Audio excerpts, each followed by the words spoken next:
નમસ્કાર દર્શક મિત્રો, હું શીતલ મહેતા ન્યૂઝ ઓફ કચ્છમાં આપનું સ્વાગત છે। જોઈએ આજના સમાચાર। સુરતના ભરતભાઈ ધનજીભાઈ વોરાએ લાયન્સ ક્લબ ભચાઉના માધ્યમથી ગરીબોને 200 ધાબળાનું વિતરણ કર્યું। લાયન્સ ક્લબ ભચાઉ દ્વારા દાતા પરિવાર મૂળ જંગીના હાલે સુરત રહેતા ભરતભાઈ ધનજીભાઈ વોરા, માતુશ્રી હીરાબહેન ધનજીભાઈ વોરાના આર્થિક સહકાર છેલ્લા ઘણા સમયથી શિયાળાની સિઝનમાં પોતાના માદરે વતનમાં ઝૂંપડપટ્ટી વિસ્તારના પરિવારને દર વર્ષે શિયાળાની સિઝનમાં ધાબળા તેમજ મકર સંક્રાંતિના ચીકી નાસ્તોના કાયમી દાતા પરિવાર તરીકે જોડાય છે।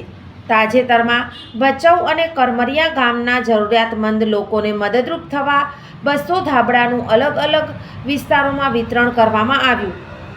લાયન્સ ક્લબ ભચાઉના પ્રમુખ doctor Dharmendra Parmar, project chairman અને ખજાનચી જયેન્દ્ર શાહ, સેક્રેટરી યુધિષ્ઠિરભાઈ મહેશ્વરી, યુરો ગ્લોબલ સ્કૂલના પ્રિન્સિપાલ અને લાયન્સ રાજીવ, લાયન્સ જીતેન્દ્ર જોશી તથા લાયન્સ ક્લબ ભચાઉના અનેક સભ્યો હાજર રહ્યા હતા।